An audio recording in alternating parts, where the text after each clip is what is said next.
Hello friends, welcome back to our channel. അപ്പൊ എനിക്ക് നിങ്ങളോട് ഒരു കാര്യം പറയാനുള്ളത് എന്താന്ന് വെച്ചാല്, വീഡിയോ തുടങ്ങുമ്പോ തന്നെ വീഡിയോയുടെ അവസാന പാർട്ടിൽ അതുപോലുള്ള ഒരു കഥകൾ ഉണ്ടാവും എന്ന് വിചാരിച്ച് നിങ്ങളുടെ ഒരു അവസ്ഥ എന്ന് പറയുന്നത് അവസാനത്തെ ആ ഒരു 10-20 സെക്കൻഡ് മാത്രം കേട്ടിട്ട് വീഡിയോ ബാക്ക് അടിച്ചു പോകും. അപ്പൊ നിങ്ങൾ വിചാരിച്ച കാര്യം നിങ്ങൾക്ക് കിട്ടത്തില്ല. അപ്പൊ നിങ്ങൾ എന്ത് ചെയ്യണം? ഞാൻ പറയുന്ന കാര്യം പൂർണ്ണമായും കേൾക്കാൻ ശ്രമിക്കണം. ഞാൻ യൂട്യൂബിൽ വാച്ച് ഹിസ്റ്ററി നോക്കുന്ന ടൈം, അതായത് അതിലെന്തോ നോക്കുന്ന ടൈം എനിക്ക് കണ്ടിട്ടുണ്ടായിരുന്നു. എൻ്റെ സബ്സ്ക്രൈബേഴ്സ് എല്ലാവരല്ല, പകുതി പേര് വീഡിയോയുടെ അവസാനം മാത്രം കേട്ടിട്ട് പോകുന്നത്. കാരണം നിങ്ങൾക്ക് വേണ്ടത് അത് മാത്രമാണ് എന്ന് വിചാരിച്ച് അത് മാത്രം കേട്ടിട്ട് പോവരുത്.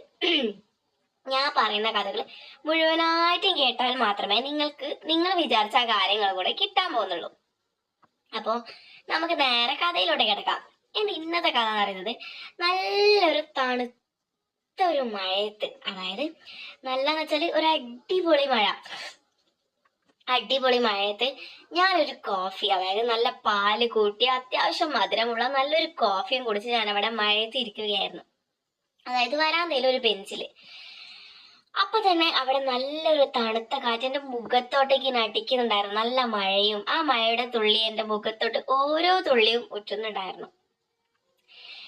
ഞാൻ അറിഞ്ഞത് മോമോസും കൂടെ ആക്കിയിട്ടുണ്ടായിരുന്നു. അപ്പൊ ആ ഒരു മോമോസും മയോണൈസും ചട്നിയും ഒക്കെ തന്നെ കൂട്ടി ഞാൻ അവിടെ നിന്ന് ഇരിക്കുമ്പോൾ പെട്ടെന്ന് എൻ്റെ മനസ്സിൽ നല്ല സന്തോഷം ഉണ്ടാകുന്ന ടൈം, പെട്ടെന്ന് എൻ്റെ മനസ്സിൽ വീട്ടിലെ സാഹചര്യത്തെ കുറിച്ച് എനിക്ക് ഓർമ്മ വന്നു. അതായത് വീട്ടിലെ സാഹചര്യം നിങ്ങൾക്കറിയാലോ. എന്താന്ന് വെച്ചാല് കുറച്ച് പൈസക്ക് ഒരു ആവശ്യം ഉണ്ടായിരുന്നു. അപ്പൊ തന്നെ ഞാൻ ഇങ്ങനെ ഇരുന്ന് ചിന്തിച്ചു, എനിക്ക് എന്തെങ്കിലും പണി അറിയുന്നെങ്കിൽ എല്ലാവരും അവരവരുടെ കഴിവ് വെച്ചിട്ടായിരുന്നു പൈസ ഉണ്ടാകുന്നത്. അതേപോലെ ഞാൻ ചിന്തിച്ചു, എനിക്ക് എന്താണോ അങ്ങനെ ഞാൻ എൻ്റെ കഴിവുകളെ കുറിച്ച് നോക്കുകയായിരുന്നു. അതായത് റൊണാൾഡോക്ക് ഫുട്ബോൾ കളിക്കാൻ അറിയാം നല്ല രീതിയിൽ, അതുകൊണ്ട് അദ്ദേഹം അങ്ങനെ ആശ ഉണ്ടാക്കുന്നത്. ദിലീപ്, മമ്മൂട്ടി, മോഹൻലാൽ ആണെങ്കിൽ സിനിമ അഭിനയിച്ചു, അതായത് അവർക്ക് നല്ല രീതിയിൽ അഭിനയിക്കാൻ പറ്റുന്നു.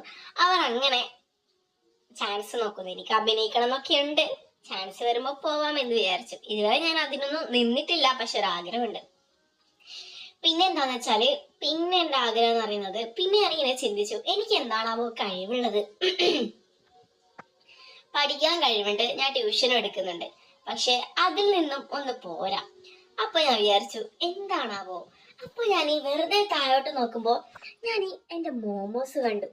അതായത് ഞാൻ ഉണ്ടാക്കിയ മോമോസ് നല്ല അടിപൊളി ടേസ്റ്റ്, കാണാനും അതേപോലെ ഷോപ്പിൽ നിന്ന് എങ്ങനെയാണ് കിട്ടുന്നത് അതേപോലെ എനിക്ക് നല്ല രീതിയിൽ ഫുഡ് ഉണ്ടാക്കാൻ പറ്റും എന്നുള്ളത് എനിക്ക് മനസ്സിലായി. കാരണം ഞാൻ ഇന്നലെ രാത്രി മന്തിയായിരുന്നു എൻ്റെ വീട്ടിൽ ഉണ്ടാക്കിയിട്ടുണ്ടായിരുന്നത്.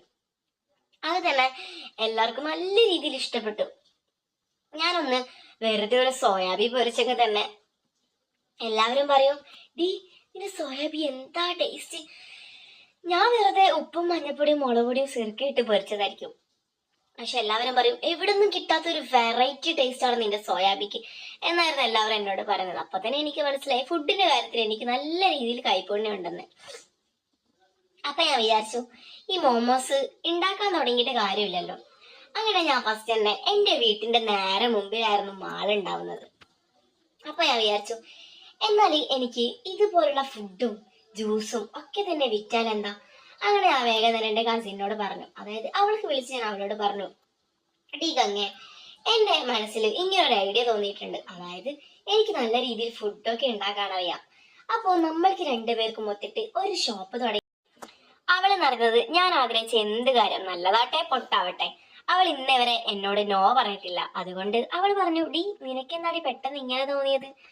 നിനക്ക് പെട്ടെന്ന് തോന്നിയിട്ടുണ്ടെങ്കിൽ എന്തെങ്കിലും ഉണ്ടാവുമല്ലോ, നമുക്ക് നോക്കാമെന്ന് പറഞ്ഞു.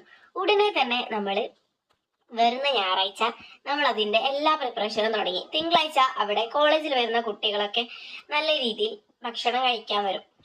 അങ്ങനെ ഞാൻ ആദ്യത്തെ ദിവസം തന്നെ എനിക്ക് നല്ല കച്ചവടം ഉണ്ടായിരുന്നു, പറഞ്ഞറിയിക്കാൻ പറ്റാത്ത കച്ചവടമായിരുന്നു. അന്ന് ഞാൻ വെറും മോമോസ് മാത്രമായിരുന്നു വിറ്റിട്ടുണ്ടായിരുന്നത്.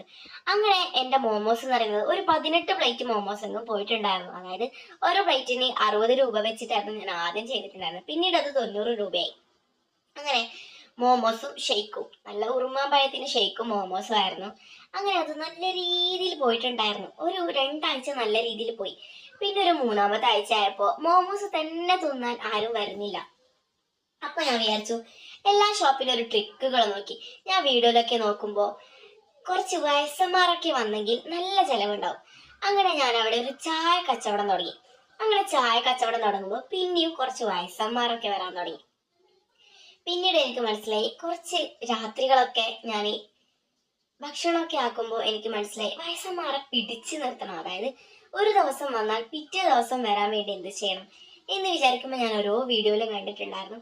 ടൈറ്റ് ഡ്രസ്സ് അങ്ങനെയൊക്കെ ഇട്ട് പണിയെടുക്കുന്ന പെണ്ണുങ്ങളുടെ ഷോപ്പില്, അതായത് ഇങ്ങനെ ചായക്കടയിൽ നല്ല നല്ല വയസ്സായ ആണുങ്ങൾ നല്ല രീതിയിൽ വരുന്നതായിട്ട് എനിക്ക് തോന്നി.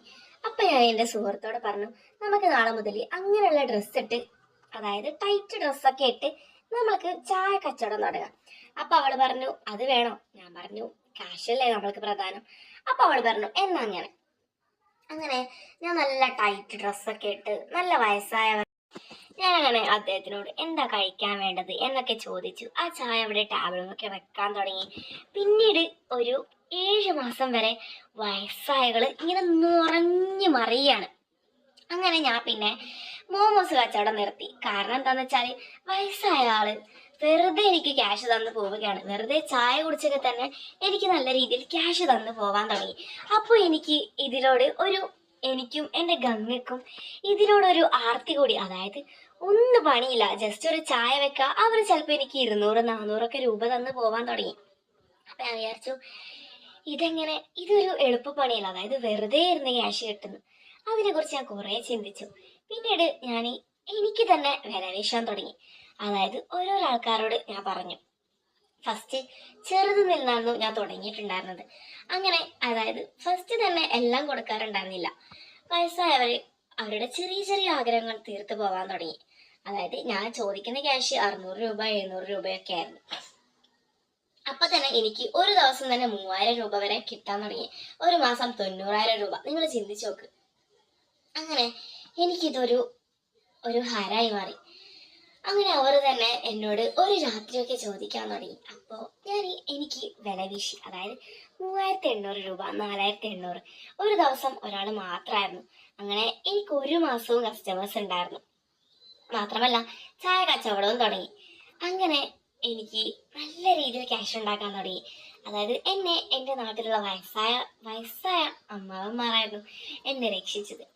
അപ്പോൾ അവിടെ എന്തൊക്കെ നടന്നു എന്ന് നിങ്ങൾക്ക് പച്ചക്ക് കേൾക്കാൻ ആഗ്രഹമുണ്ടെങ്കിൽ തീർച്ചയായിട്ടും എനിക്ക് ഈ നമ്പറിൽ വാട്സപ്പിൽ എനിക്ക് മെസ്സേജ് അയക്കുക. നിങ്ങൾക്ക് ഞാനൊരു സ്കാനർ ഇടും. അതിലൂടെ 500 രൂപ പേ ചെയ്താൽ നിങ്ങൾക്ക് video call, videos, photos, girls chatting ഇതുപോലുള്ള കഥകളും കേൾക്കാം. അങ്ങനെ ഞാൻ ആ നാട്ടിൽ തന്നെ നല്ല പേരെടുത്തു, നല്ല ക്യാഷും ഉണ്ടാക്കി. അതായത് എൻ്റെ മുഖം ആർക്കും അറിയില്ല. കാരണം ഞാനൊരു മുസ്ലിമിന്റെ വേഷത്തിൽ പർദ്ദയും കണ്ണൊക്കെ ഇട്ടിട്ടായിരുന്നു അവിടെ കച്ചവടം തുടങ്ങിയത്. അതുകൊണ്ട് തന്നെ എൻ്റെ കസ്റ്റമേഴ്സിന് മാത്രം എൻ്റെ ഫേസ് അറിയാൻ തുടങ്ങിയിട്ടുള്ളൂ. അതുകൊണ്ട് എൻ്റെ പേരും വേറെ ആയിരുന്നു, എനിക്ക് നാട്ടിൽ വേറെ പേരും ഉണ്ടായിരുന്നില്ല. അപ്പൊ ഇതുപോലുള്ള കഥകൾ നിങ്ങൾക്ക് കേൾക്കാൻ ആഗ്രഹമുണ്ടെങ്കിൽ തീർച്ചയായിട്ടും ആ നമ്പറിൽ മെസ്സേജ് ചെയ്യുക. അപ്പൊ അടുത്തൊരു വീഡിയോ ആയിട്ട് വരുന്നവരേക്കും ബൈ ബൈ.